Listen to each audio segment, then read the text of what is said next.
Welcome back. You're still watching Power Breakfast right here on Citizen TV, and we continue with our news review here with Governors William Kabogo and Josphat Nanok from Kiambu and Turkana County respectively, and also Barack Muluka, political analyst. Senior political analyst, of course. Thank you. Thank you for pointing that out. Now, let's continue with issues that affect counties and governors, and there's a very interesting headline on page 9 of the Daily Nation, and it reads as such: MCAs approve hefty send-off for governor. Governorship aspirants condemn regulation as retired councillors rejoice, but this is what they're doing. Let me read it. The governor and his deputy in Kisii County will receive hefty perks on retirement if a bill passed by the assembly is signed into law. I don't know how true that is or accurate. The approved bill proposes that the governor and his deputy be given 2 4-wheel vehicles every 4 years upon leaving office, with a retinue of staff in tow. Their wives and that of the speaker will be entitled to a pension amounting to 50% of their pay in case their spouses die while in office. Now, if the wives remarry, they will forgo the benefits according to the law awaiting Governor James Ongwae's assent.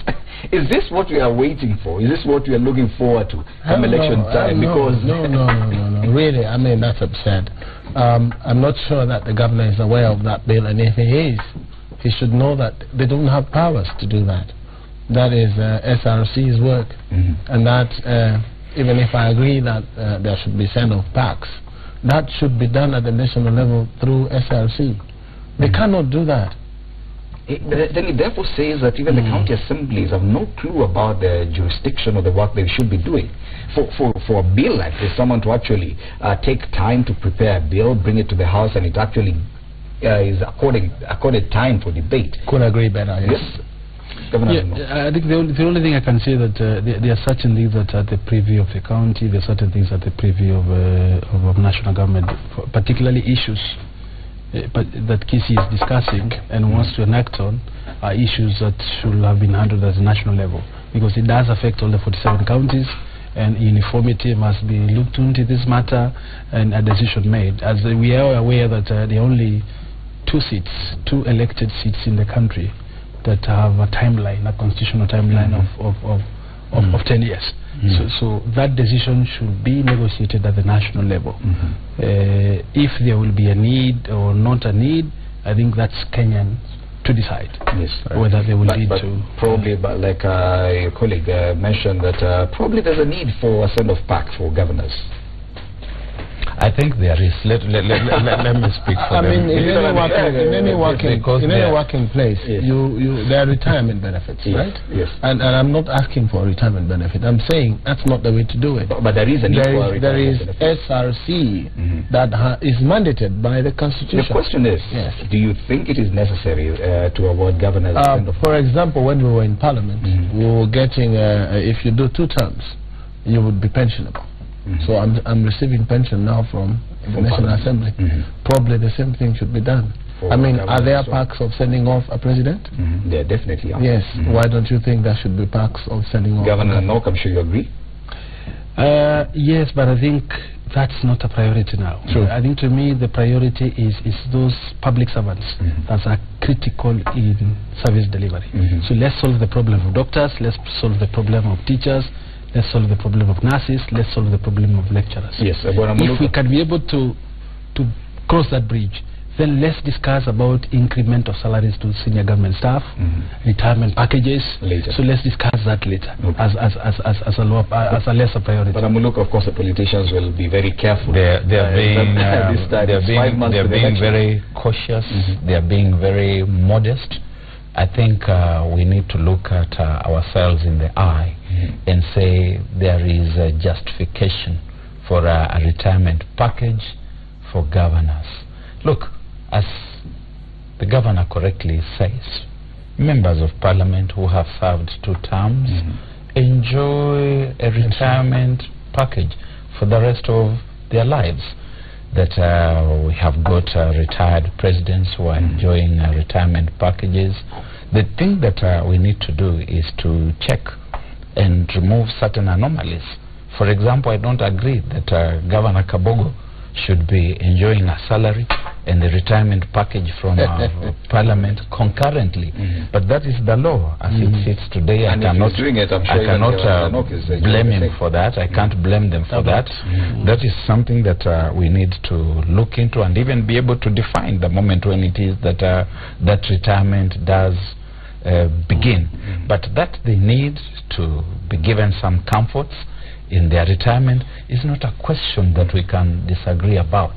Yes. It's just that it needs to be legislated at the national level, and all these other little things taken care of. I think it's worth mentioning here that 2 years ago there was an issue of the pay of MPs, the service, the pay of governors, and I remember very well as a council we never argued about what we were being paid. I think for a year and a half we were paid lower than MPs, and that was not an issue. As Governor Nanok is saying, we have bigger problems. We have SRC not being able to do what it ought to do, because the issue of salaries in the entire public service should be dealt with. We have doctors now, and we are saying if it is solved in one way, it will affect the entire public service. If it is not done, then we'll not have doctors working. You can imagine we have gone 70 days almost without doctors in 78 days. 78 days without doctors in our hospitals. And then to clarify what senior analyst just said, you know, if you look at our consistent record of 4 years, both individual governors and the Council of Governors, we've been modest, we've been caring, and we've been advocating for what supports service devolution. We've not been selfish to ourselves. And I think that's the record that we're telling Kenyans. Even when you re-elect governors, you decide on 8th, that decide on the governors that are standing with service delivery, that are standing with the people, that are advocating what is the best for Kenyans. Yes. Okay, now let's move to the politics of governors and re-election.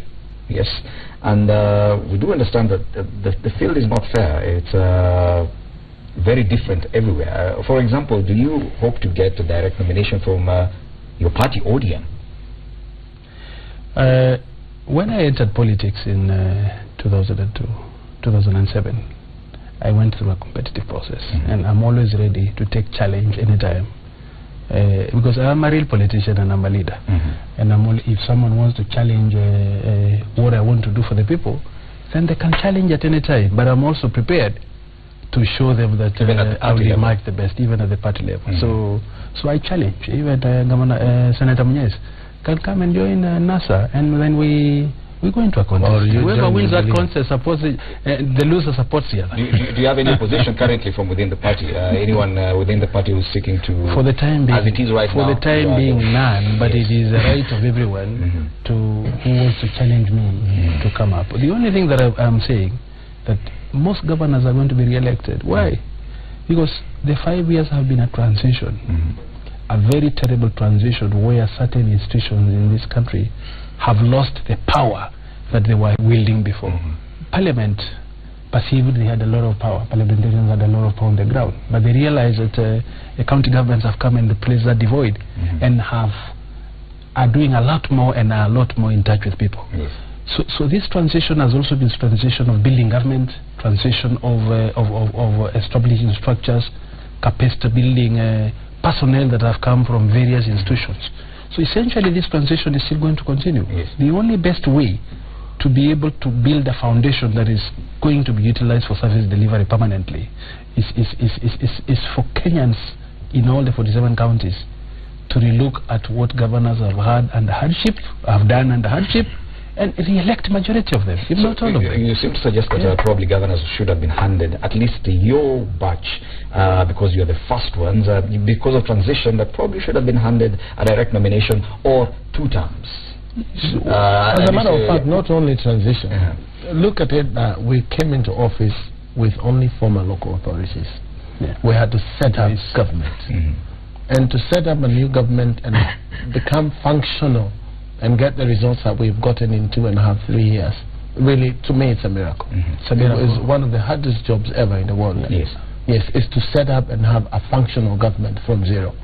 I mean, it was not easy. If Those you were who to come describe after the us, extent of work you've done, are you 80% done? I'm happy with about 89, in terms of tentative 90%. I mean, I'm saying we have achieved something I didn't think was going to be possible. You see, compare countries in the world that have transited from centralized system to devolved system. Let me tell you, Kenya is leading in the way we have fast-tracked devolution. It's amazing because predictors before were thinking if 5 counties succeed, then devolution has succeeded. But I can tell you for a fact, all 47 counties have succeeded. Yes. And I think this is something to appreciate.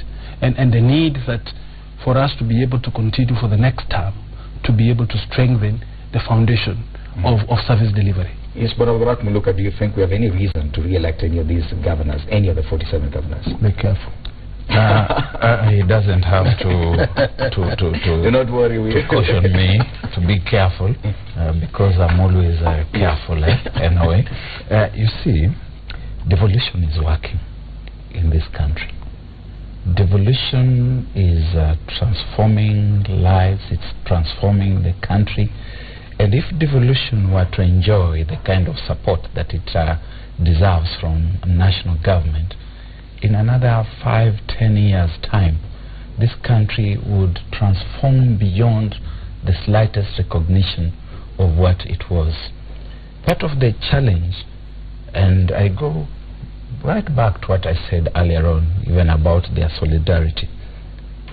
Part of the challenge is that devolution has been under assault from day one. Indeed, even before devolution came into being, the county government came into being, there was an attack already. You saw there were people who were saying, get rid of the Senate because it's an unnecessary overload. Now, the Senate had not yet come into existence. In 2012, people were already talking about getting rid of the Senate. Why? They were targeting devolution because Senate was understood to be the chief protector of devolved government. To the pleasant surprise of those who wanted devolution to die, Senate got into active life, and its first task was to start attacking devolution instead of protecting it. If you just look across the country, you can go to Turkana. The people of Turkana are seeing things that they never believed would be possible. They are seeing delivery of health, they are seeing roads, they are seeing water, they are seeing schools. Never mind that education is not even a part of the devolved functions apart from early childhood education. You can go even to places like Kilifi. In spite of all that is being said about poverty there, they're transforming that county. You can go to a place like Wajir, Mandera. Things are happening, and I believe that there is a basis for re-election of a majority of the governors. Talking about this from a political party platform, the political parties' nomination regulations are themselves still largely in disarray. In football, and you know I used to be a very good football player in my youthful days, you don't change a winning side unless you have got a very good reason to experiment. When victory is already assured, you don't change. Just saying, why fix it? You are a very good why friend. fix it if it's working? When it's working. Yes. Yeah, there could be one or two cases here and there, but overall I think it's working well. Yes. Now, this is very interesting because now you are a very staunch supporter here. You seem to have made a very good friend. But surely you've also made quite a number of enemies. And you just mentioned earlier on that every other aspirant seeking to unseat you, they've actually ganged up for the sole reason of removing William Kabogo from the seat of Governor of Kiambu. How is that turning out? But that's not what is envisaged in the Constitution. What I want to say is, on our second term, because I'm sure I will get a second term, I'll have no worries about another election as governor. there are certain decisions that will be hard to make, and we have to take hard decisions to take Kenya forward. Someone was suggesting a few days ago that a governor's term should be made one 7-year term, so that politics do not interfere with service delivery or getting Kenya to the next level. And I'm sure most of us that will come back in those counties where governors that are now in and they come back, they will move faster in terms of going to the next level than those that will change, because those who come in new will have another term to worry about. And if I come back, Kiambu will never be the same again. I can tell you. When I come back. When I come back. But now there's a pain of nominations. Now there's a pain of nominations. Now, of course, there's a lot of uncertainty when it comes to party primaries. You're not guaranteed, because even a party can decide to give the ticket to anyone else. I think what we need to tell parties is they need to be very well prepared. This will be my 5th election. I don't know whether you realize that. I'm one of the senior politicians now in the country. 5 elections.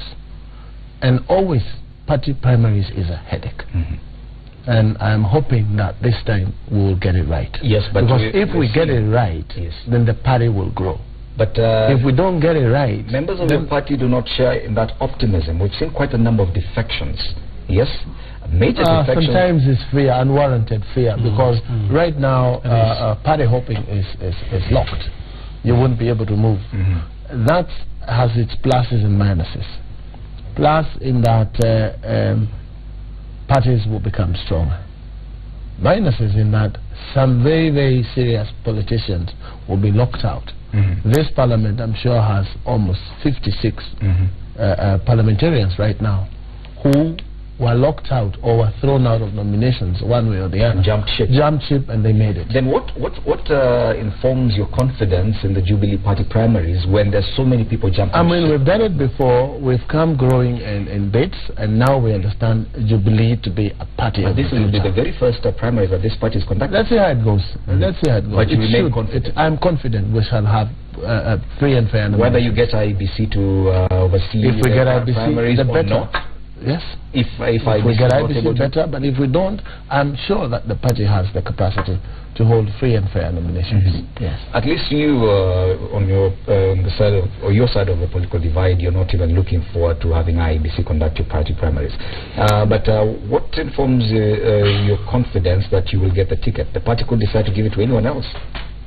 First of all, IBC is meant to be a fair arbitrator among political parties in the general election.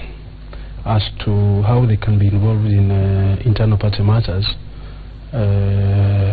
it's not backed by law, because essentially when there are disputes, internal disputes, neither is it of the ticket, what role do they play? And they are supposed to be the umpire for all political parties that will be in the general election.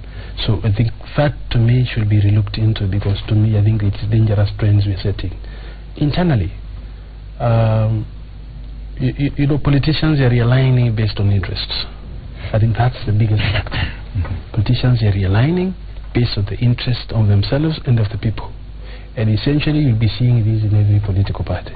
But I think there are many changes that have come to the reality of parties to enforce them to be able to make a credible party elections, to prepare for the general election. Because any party that messes at that primary stage should know that the punishment is going to be coming for the general election. So my challenge will be for all those who will be conducting the elections for primaries for all parties to do it fairly, and let the members of those, the genuine members of those parties, decide that contest in a fair manner, without violence, without intimidation, without threats.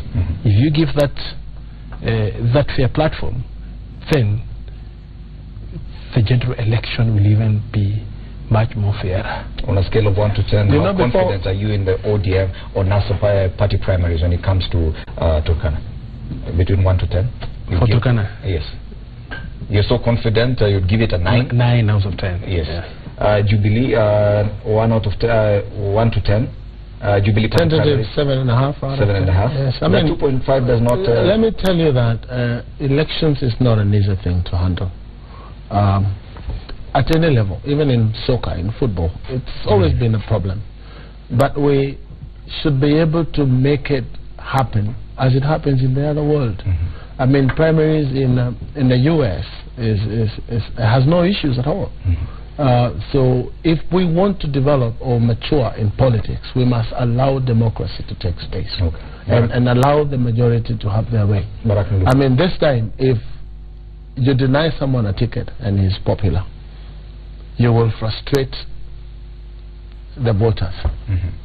And once voters are frustrated, they will do one of two things: abstain from going to the elections on the 8th, or put their support on another candidate, so that you lose the candidate that you have appointed, because that's not election, that's appointed. So the dangers of not having party hopping will show up on the 8th. And those dangers are real. And those dangers are real. Those dangers are numbers. You see, the nomination rules, as I said, are still very much in disarray in this country. And that's because political parties are shopping baskets for votes. The owners of those parties do not spend any useful time or resources in re-engineering the parties in between elections to strengthen them, to strengthen the institutions within the parties, to strengthen the rules and the regulations. It's actually pathetic that we even talk about party primaries and party nominations, which are going to be carried out by people who are not even members of those parties, who do not even know what the party stands for, what their party ideology is, apart from knowing that I belong to the crowd that comes from such a constituency which is believed to be a stronghold of this party.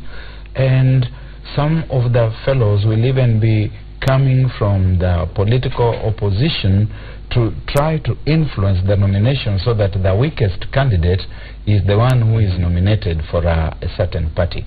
We need to refresh that whole area and exercise to the extent that political parties should not feel like they are obliged to apologize where they say that there is candidate so-and-so whom we are retaining or nominating for this seat, which is a seat in an area that we consider to be a safe constituency.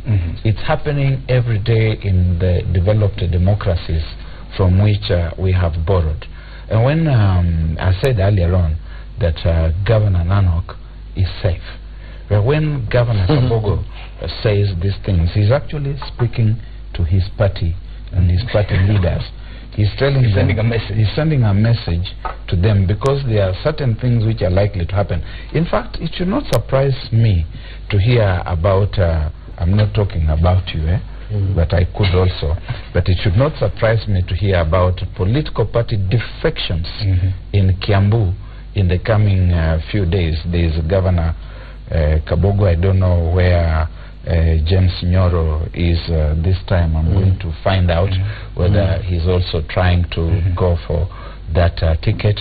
There is Babayao. You can go to Muranga. There's Governor Wairia. There's Jamlek Kamau, and it's impossible to tell whether they are all going to get to the wire, because they're equally as popular. I want you to understand that. Then, finally, a footnote. Yes. Then finally, there are people who are trying, who will be running for president, must take these party primaries very, very seriously. Consider that the majority the last time was 8,000 votes to get 50% plus 1. You just need Governor Kabogo and his supporters to be excluded from the general election in what appears to be an unfair arrangement, and 5,000 people could make the difference. Will stay away. Yes. Another 3,000 will vote for somebody else. and you're in trouble. Yes. Multiply that by, say, about 5-6 counties, and you are staring at trouble in the eye. But Barakuluka, you seem to have really made good friends here, because the governors are just nodding as you speak. No, it's just that in total agreement. You know, a while ago he said I'm speaking to my party leaders. That one I don't agree with, because you shouldn't apologize. I'm not apologizing. My track history about politics, I've come the hard way. 2002, I lost in nominations, where I had won 7,000 votes against 200, but I didn't get a ticket, but I made it to Parliament. 2007, I increased popularity from 21,000 votes the previous election to 32,000. That's a 60% increase in popularity. I didn't get to Parliament. A by-election was called in 2010. Again, I was not in the ticket of the ruling government then, PNU, and I got elected to Parliament. 45,000 votes record in Kenya now, the highest by-election so he must agree. So really, so how we have an issue. We have an issue. We have so much confidence. We have an issue here. I have participated in forming Jubilee. I'm an insider in Jubilee. But so how I truly believe, biggest opponent? I truly believe, yes, I truly believe democracy must be allowed to work. And if that happens, people will be happy. Because even if you lose now, like we did before, you lose in the primaries, you will still lose at the final analysis. There are remedies to problems. Some of these remedies are in the tribunals. Some of the remedies are in court cases. By-elections are called. All these things are available. A party that wants to grow must understand all these things. So when he says, I speak to my party, yes, in making my party a democratic party. Yes. That's my position. And I don't want anybody's favors. I do not need anybody's favor in the primaries. Because every 5 years there will be an election, not an appointment. Well, every 5 years. I think basically we agree. So I think we agree. We are in agreement. And I see Kenya moving. I see Kenya moving towards where the first world is. I was wondering many years ago, when will we ever have just two parties? Yes. And you can see now it's forming. It is coming together. I may not have the capacity to speak. I may not have the capacity to speak about NASA. But now it is about NASA and Jubilee. Yes. And now you've been accused, your party has been accused of being very friendly to governors, sitting governors, and as long as you're a friend to the party leader, you're assured of the party ticket. Is that the case? My party has been friendly to all elected leaders and consults them where it is relevant, where it is necessary. What Governor Kabogo says is something that should be directed to all party organs, all political party organs, that there is a need to emphasize party democracy. The only way Kenya can grow and be able to enter the general election on a fair ground is when first we get organized internally and make sure that that democracy is practiced. And then when we come to the national stage, it will be mirrored there. And this is going to lessen tensions that normally occur, and make sure that most of the Kenyans can be able to exercise their voting rights. Because denying any Kenyan a voting right by factors that have been caused by leaders competing for seats, it's not right. And as we grow and mature as a democracy, I think we should be able to move away from these factors that deny Kenyans their constitutional rights. Kenyans have truly matured in politics. Yes. That's something you must understand. The voters have matured a lot. At the county level or across the board. If you deny someone a ticket and give someone else because you know they will go nowhere, and there happens to be another candidate of a smaller party or independent, Kenyans will punish this behavior here. The project by voting the other guy. So really, checks and balances are available Yes. within the system. On that but note- I speak again to Raila Odinga, I speak to my party boss, that parties must have democracy. Okay. On that note, we'll If take you want to another break. appoint, if you want to appoint people, send them through the nomination of parties Yes. to Parliament. But not, don't come and direct impose tickets. direct tickets. Yes. Okay. Time now for another short break. When we return, we'll look at this poll that was released yesterday, giving Uhuru Kenyatta a lead in the presidential contest in terms of confidence. We also want to see where the county governments have been placed in terms of confidence levels by Kenyans. This after the break.